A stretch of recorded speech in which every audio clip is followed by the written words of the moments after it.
Students, आज हम discuss करने जा रहे हैं स्टील स्ट्रक्चर डिजाइन की बुक में से कंप्रेशन मेंबर के चैप्टर का क्वेश्चन। ये हमारा क्वेश्चन है सितंबर 2020 बोर्ड के एग्जाम में आया हुआ है। हमारे पास क्वेश्चन है, और discontinuous double angle strut carries a compressive load 165 kilo Newton. Double angle हमारा डिसकंटिन्यूअस की अनइक्वल एंगल्स है, हमारे पास डबल एंगल है जिसका हमारे पास लोड गिवन है 165 किलो न्यूटन।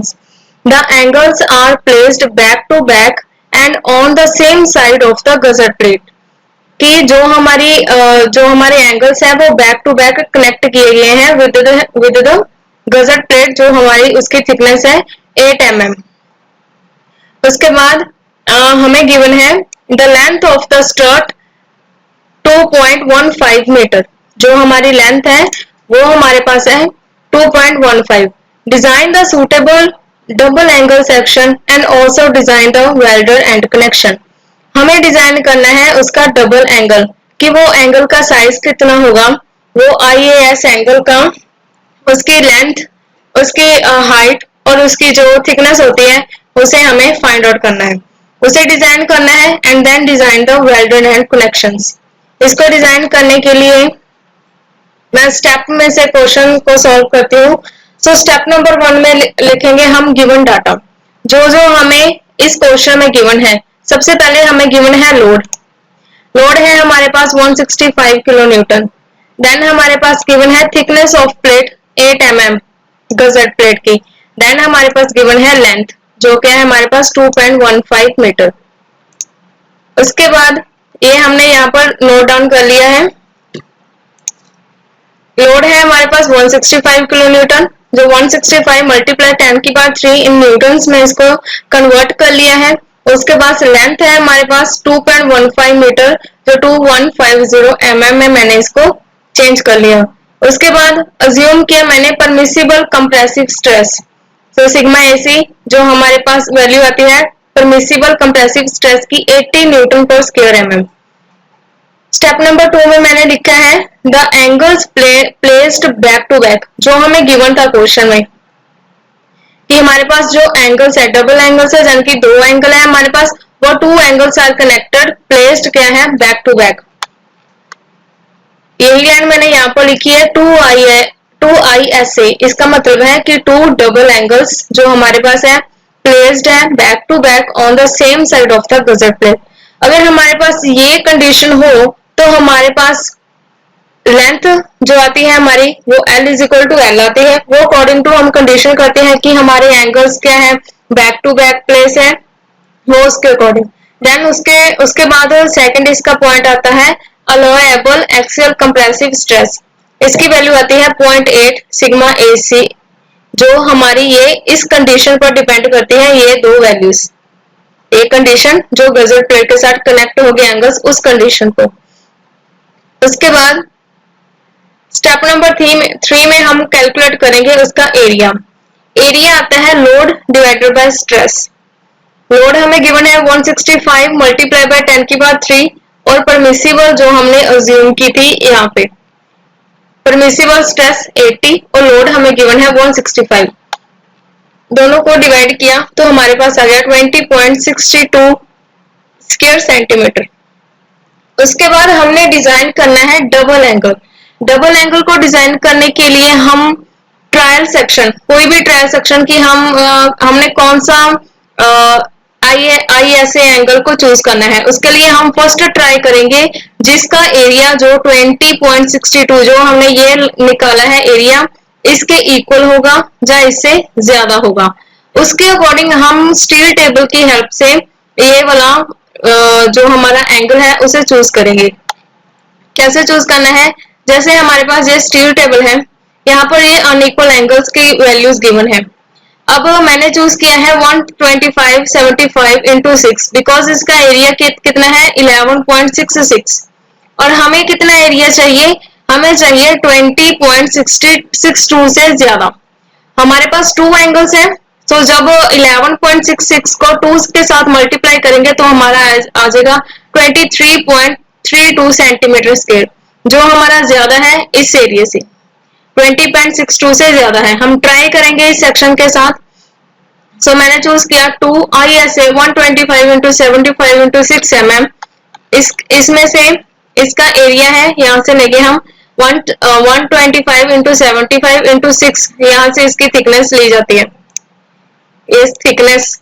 उसके बाद ये इसका एरिया है 11.66। उसके बाद हम इसके जो हमें वैल्यू चाहिए 4.05 CXX, 1.59 CYY, देन उसकी वैल्यू हम लेते हैं IYY की 51.6, देन वैल्यू लेनी है हमने RXX की 4.01।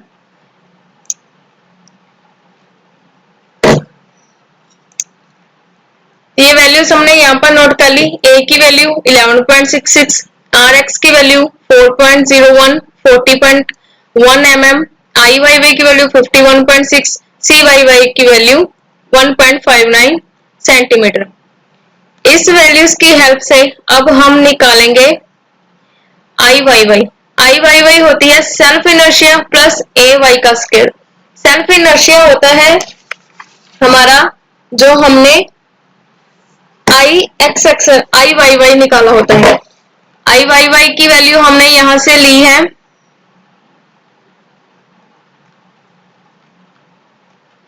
51.6।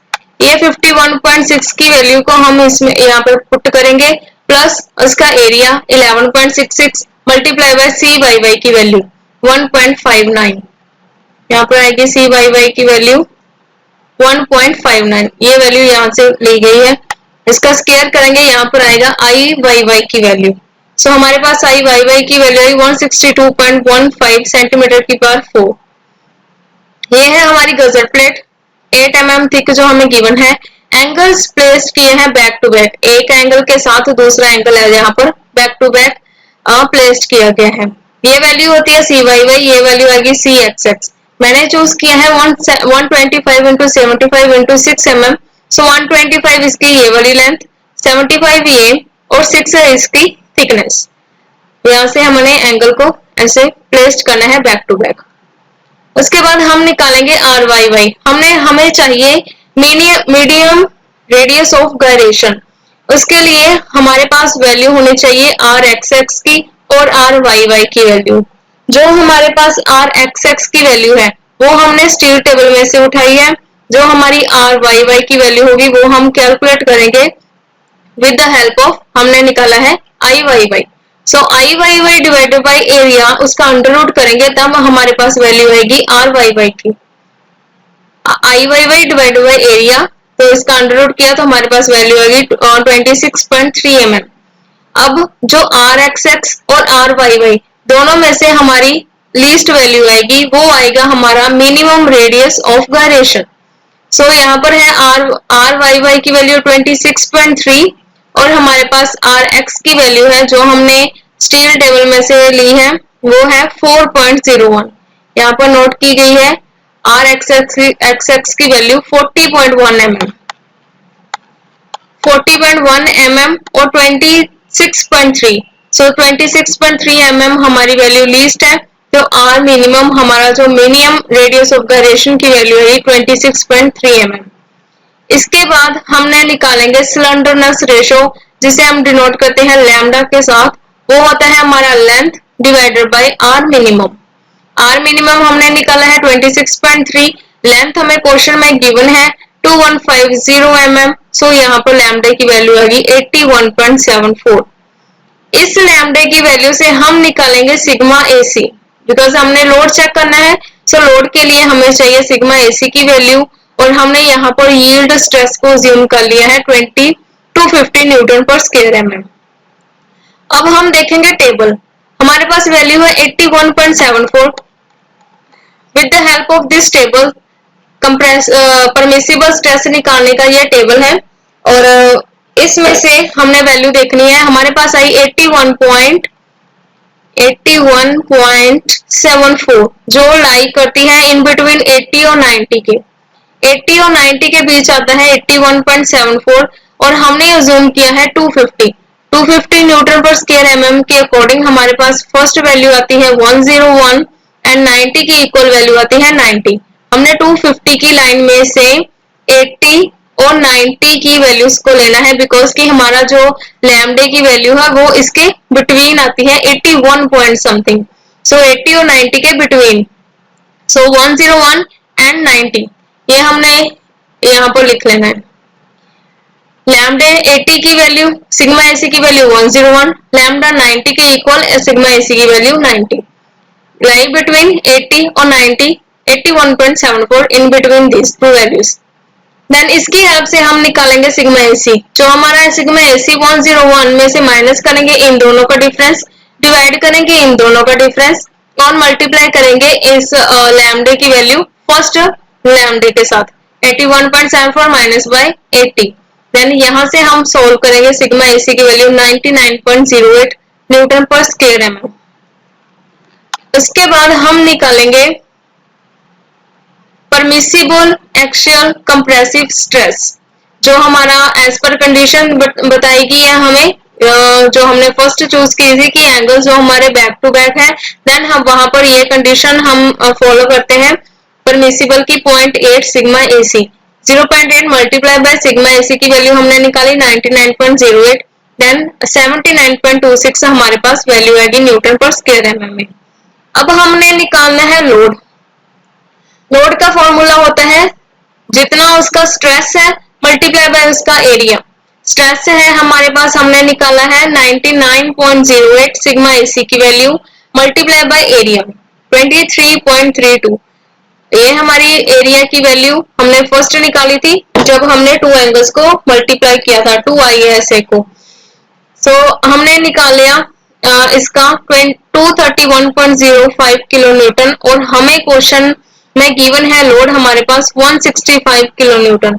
सो ये लोड हमारा इससे ज्यादा है। देन ये हमारा जो हमने angle 2ISA 175 into 125 into 75 into 6 mm को हमने ट्रायल सेक्शन के लिए हमने चूज किया था वो हमारा सेफ है बिकॉज हमारा जो एंगल है वो इतना लोड ले सकता है, लेकिन हमें क्वेश्चन में 165 किलो न्यूटन की लोड गिवन है। सो हमारा इससे ज्यादा लोड एंगल से ज्यादा लोड ले सकते हैं। देन हमारा जो हमने एंगल को डिजाइन किया है वो सेफ है। उसके बाद हमें क्वेश्चन में सॉल्व करने के लिए बोला गया है कि हमने निकालना है welded and connection. Welded and connection के लिए हम करेंगे डिजाइन वेल्डिंग का। वेल्डिंग का डिजाइन करने से पहले हम यहाँ पर एक चेक लगाते हैं। जब ये यहाँ पर सेव हो गया हमारा, उसके बाद चेक लगता है सिलेंडरनेस रेशो। जो हमारा सिलेंडरनेस रेशो आती है वो 180 से कम आनी चाहिए। 180 से कम आनी चाहिए तो हमारे पास कितनी आई है लैम्डा की वैल्यू 81.74। सो ये हमारा ओके है। हम जो डिजाइन किया है 2IAS 125 इंटू 75 इंटू 6 mm वो हमारा सेफ है, ओके है। उसके बाद डिजाइन करना है हमने वेल्डेड एंड कनेक्शन का। मैक्सिमम हम जो साइज फिलेट का जो वेल्ड का चूज करते हैं वो होता है 3/4 into thickness of rounder toe. जो हमारी राउंडर टो आती है वो आती है हमारी थिकनेस, इसे बोलते हैं थिकनेस ऑफ राउंडर टो, जो है हमारी यहाँ पर 6 mm बिकॉज कि ये है 125, ये है 75 और जो ये थिकनेस है ये है 6 mm। सो राउंडर टो की वैल्यू यहाँ पर आएगी 6 mm। मैंने यहाँ पर पुट किया 3/4 इंटू 6 तो मेरे पास वैल्यू आएगी 4.5 mm। उसके बाद जो मिनिमम साइज हम वेल्ड का चूज करते हैं स्टैंडर्ड वो होता है 3 mm। अब इन बिटवीन इन दोनों के हम कोई भी साइज को चूज कर सकते हैं वेल्डिंग के लिए। सो मैंने चूज किया in between 4 mm। So provide the size of weld, जिसे एस के साथ डिनोट करते हैं, मैंने लिया 4 mm। उसके बाद निकाले इसकी थ्रोट थिकनेस कि हमने कितनी थिकनेस की वेल्डिंग करनी है। 0.7 मल्टीप्लाई बाय एस, ये फॉर्मूला होता है मल्टीप्लाई बाय 4 2.8 mm। उसके बाद हमने निकाली स्ट्रेंथ पर mm लेंथ के अकॉर्डिंग। सो फॉर्मूला लगाया tau VF into L into T. Tau VF 108 multiply by L पर mm लेंथ के लिया, सो 1 मल्टीप्लाई बाय थिकनेस 2.8 यहाँ पर पुट किया 302.4 न्यूटन्स में हमारी स्ट्रेंथ आ गई। अब हमने फाइंड आउट करना है कि हमने वेल्डिंग टोटल कितनी लेंथ में करनी है। जैसे हमारे पास ये है, हमें कैसे पता चलेगा हमने कितनी वेल्डिंग करनी है। उसको फाइंड आउट करने के लिए हमें क्या चाहिए, टोटल लेंथ ऑफ वेल्ड कितनी चाहिए, लोड अपॉन पर mm लेंथ से स्ट्रेंथ को डिवाइड कर देंगे। जितना है हमारा लोड 165, इतना लोड हमारा हमें गिवन है 165 मल्टीप्लाई 10 की पावर 3 न्यूटन्स में इसको चेंज किया हुआ है। स्ट्रेंथ पर वेल्ड के लिए 302.4 से के साथ डिवाइड करेंगे, सो आ गया 545.63 mm से 550 mm की हमने वेल्डिंग करनी है। अब 550 mm की वेल्डिंग की, जैसे कि यहाँ पे इस साइड पे और इस साइड पे, सो 125 ये तो हमें गिवन है कि 125 इसका ये साइज है, इसकी लेंथ है और ये लेंथ है। यहाँ पर तो वेल्डिंग होनी ही है, सो 125 हो गया। सो हमने फाइंड आउट करना है यहाँ से लेकर यहाँ तक वेल्ड कितनी होगी और यहाँ से लेकर यहाँ तक वेल्डिंग कितनी होगी। इसको फाइंड आउट करने के लिए मैंने इसको भी L चूज किया और इसको भी L चूज किया। So L plus 125 in this side 125 this side is equal to total कितना है हमारा 550। So 2L plus 250 is equal to 550, L is equal to 300 divided by 2, L is equal to 150। So both side 150 इधर और 150 इधर, 125 इधर 125 इधर की हम ऐसे वेल्डिंग कर देंगे इस एंगल सेक्शन की। सो ये था हमारा फुल क्वेश्चन कि हमने डिजाइन भी करना है एंगल सेक्शन का और इसकी वेल्डिंग को भी डिजाइन करना है। So thank you.